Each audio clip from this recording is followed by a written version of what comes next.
चलिए। Class 10th का subject economics और चैप्टर नंबर 3 का ये लास्ट वीडियो है। चैप्टर नंबर 3 का लास्ट वीडियो है। यहाँ पे देखिएगा साख क्या होता है।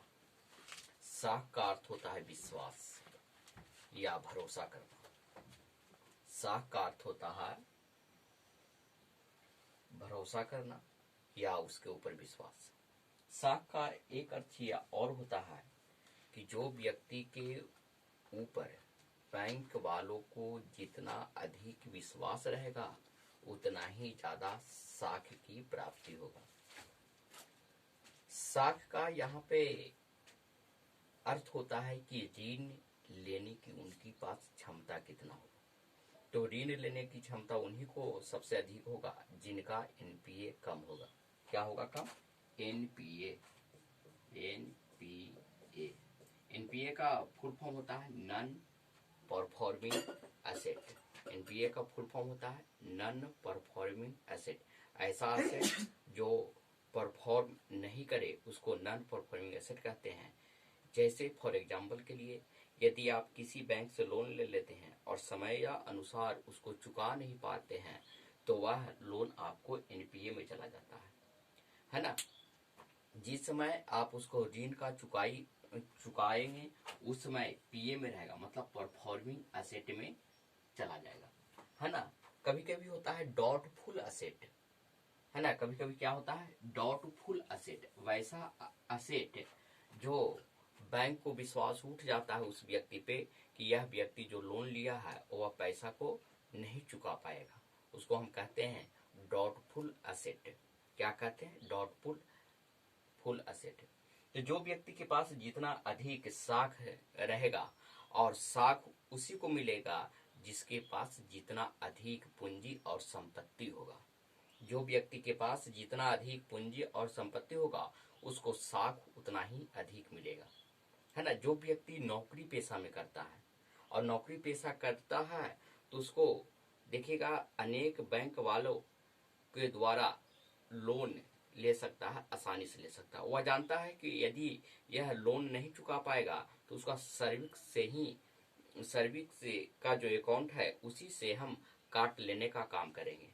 जबकि एक व्यक्ति किसान होता है उसको ऋण लेने में या बैंक को ऋण देने में काफी ज्यादा कठिनाई का सामना करना पड़ता है। उसको हमेशा रहता है कि मतलब किसान लोगों के पास पैसा नहीं होता है और यदि हम उसको ऋण दे देंगे तो वह चुका नहीं पाएगा, है ना, या क्या होगा, चुका नहीं पाएगा। भारत में एक एग्जांपल और देखेंगे। कुछ व्यक्ति ऐसे हैं जो यहाँ पे भगोड़ा घोषित हो गए हैं, बैंक से इतना अधिक ऋण ले लिए हैं कि बैंक के द्वारा विश्वास के ऊपर पैसा ले लिया है। जैसे विजय माल्या, नीरव मोदी, ये लोग पैसा लेकर करके वह विदेश चला गया है ना। तो इसके ऊपर अब बैंकों को विश्वास उठ गया है ना। इसका सरकार संपत्ति बेच रही है लेकिन संपत्ति बेचने से भी पूरा नहीं हो पाएगा, है ना। बैंक को पूरा पैसा नहीं किया जा सकता है, इतना अधिक ऋण ले लिया है ना। यहाँ पे एक प्रोफेसर जीट ने बताया है और कहा है कि साख एक ऐसा विनिमय कार्य है जो निश्चित अवधि के बाद भुगतान करना आवश्यक एवं अनिवार्य है। एक निश्चित अवधि, है ना, एक निश्चित अवधि के बाद, है ना, उसको भुगतान करना अनिवार्य है। यह कथन किनका है? तो प्रोफेसर जीट का कहना है ना। जीट एक इकोनॉमिक्स थे, है ना, जिन्होंने इस बात को बताया है कि उन्हीं को साख सबसे अधिक मिलेगा जिसके ऊपर समय या अनुसार, है ना, ब्याज या ऋण को देने का काम करेंगे, है ना। यदि आप देखिए सपोज एक और एग्जांपल ले लेते हैं, है ना। जब यदि आप गाड़ी खरीदे हुए, है ना, और वह जो गाड़ी है इंस्टॉलमेंट पे है, यदि इंस्टॉलमेंट आपका 14 महीना का है, आप उसको पैसा 12 महीना में पेड करते हैं तो अगले गाड़ी के लिए आपको आसानी से ऋण प्राप्त करवा देगा, है ना। साख का आधार क्या होता है? तो साख का सबसे पहला जो आधार होता है वह विश्वास होता है कि आपके ऊपर, बैंक के ऊपर कितना आपके ऊपर विश्वास है।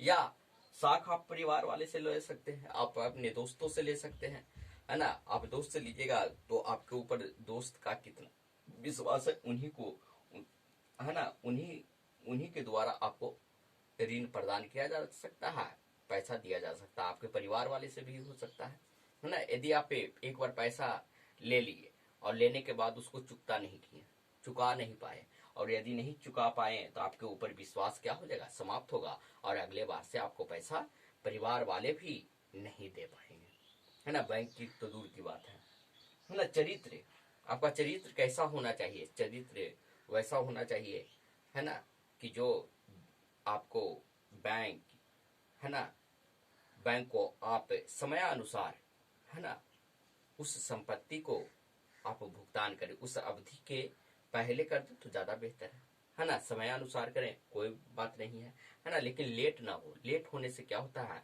कि विश्वास टूट जाता है ना। आपका चरित्र क्या होता है, खराब हो जाता है ना। जैसे अभी वर्तमान समय में लॉकडाउन की स्थिति है, लोगों के पास पैसा नहीं है। पैसा नहीं रहने के कारण क्या होता है, लोग उसको चुका पाने में असमर्थ हो जाते हैं, है ना। तो उनका चरित्र भी खराब हो सकता है, अच्छा रहते हुए भी खराब हो सकता है, क्योंकि उसके पास पैसा ही नहीं है। आगे है चुनने की क्षमता। आगे क्या है, चुनने की क्षमता। व्यक्ति की भुगतान करने की जो क्षमता होती है, उसकी योग्यता भी उसकी साख के को प्रभावित करता है। ऋणदाता किसी भी व्यक्ति के आधार पर उस व्यक्ति को भुगतान करने की क्षमता पर पूरा विश्वास करता है, और उसके बाद विश्वास करने के बाद चुनने की क्षमता पर निर्भर करता है। तो यह बैंक वह पहले से चुनने का काम करता है कि कौन व्यक्ति, यदि हम ऋण देते हैं तो वह समय पर वह हमारे ऋण को भुगतान कर जाता है ना। पूंजी एवं संपत्ति, है ना, पूंजी एवं संपत्ति। साख उसी को मिलता है जिसके पास पूंजी एवं संपत्ति होता है। जो व्यक्ति के पास पूंजी एवं संपत्ति अधिक होगा, उसको अधिक साख मिलेगा, है ना। वह खेत पे ले सकता है, वह अपने मकान पे ले सकता है, वह अपने दुकान पे ले सकता है ना, वह अपने बिजनेस पर ले सकता है।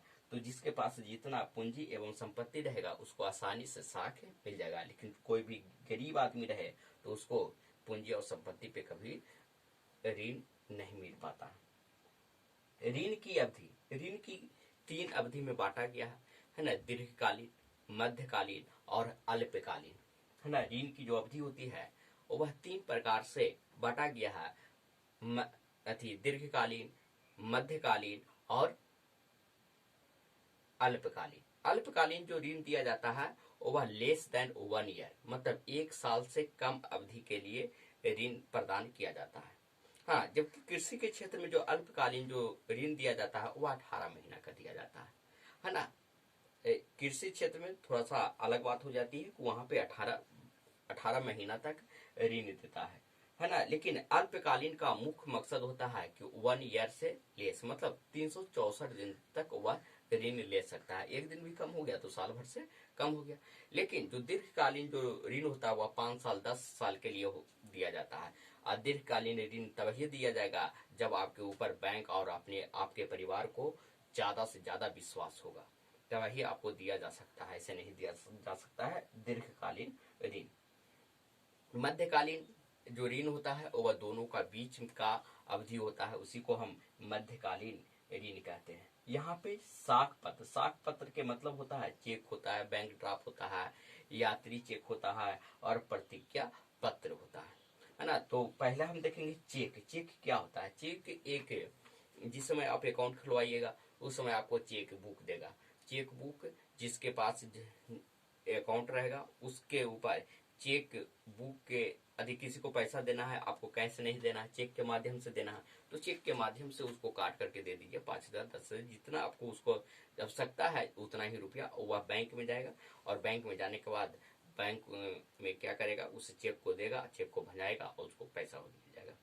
पहला विधि हो गया, एक कैश मिलेगा। दूसरा होता है कि अकाउंट पेबल होता है ना। जब उसको मतलब चेक दीजिएगा तो चेक वह उसका अपना अकाउंट नंबर भर करके देगा, अकाउंट नंबर भर करके देगा, वह अकाउंट पे ट्रांसफर होगा, है ना। तो दोनों तरह का इसमें सुविधा उपलब्ध है चेक में।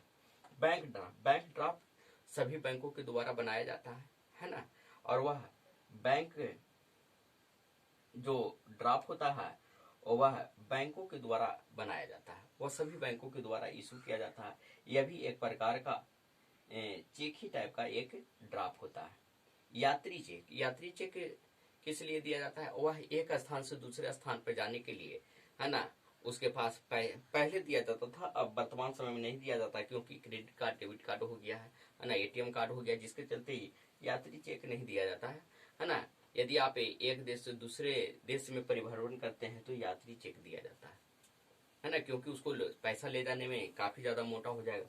लेकिन यात्री चेक एक पेपर में चला आता है ना। तो यात्री चेक जो दिया जाता है एक स्थान से दूसरे स्थान पर टहलने घूमने, है ना, के लिए यह बैंकों के द्वारा प्रदान किया जाता है। प्रतिज्ञा पत्र क्या होता है उसके बारे में हम लोग जानेंगे। यहाँ पे देखिएगा, यह एक प्रकार की साख पत्र होता है और यह ऋणी के मांग के आधार पर एक निश्चित अवधि तक प्रतिज्ञा पत्र को देने का काम करता है। एक निश्चित अवधि के लिए दिया जाता है ना। यहाँ पे जितना भी है वह सभी जो पत्र है वह सभी एक निश्चित अवधि तक ही दिया जाता है ना। ज्यादा दिन होने पे ऑटोमेटिक यह एक्सपायर कर जाता है ना। जैसे यहाँ पे चेक हो गया 3 महीना, बैंक ड्राफ्ट हो गया 3 महीना, है ना, यात्री चेक हो गया 6 महीना, है ना, प्रतिज्ञा पत्र हो गया 6 माह, है ना। तो ये सब जो चेक है ना, चेक हो गया, बैंक ड्राफ्ट हो गया, यात्री चेक हो गया, प्रतिज्ञा पत्र, इस समय के एक टाइम निर्धारण होता है। लेकिन सभी बैंकों के द्वारा यह जो टाइमिंग है वह अलग अलग होता है ना। सभी बैंकों के द्वारा जो टाइमिंग होता है, खास करके यात्री चेक और प्रतिज्ञा पत्र में अलग अलग टाइमिंग हो जाता है ना। तो आप लोग का यह चैप्टर समाप्त हो चुका है ना। फिर हम अगले वीडियो में मिलते हैं और अगले चैप्टर से मिलते हैं। Thank you very much.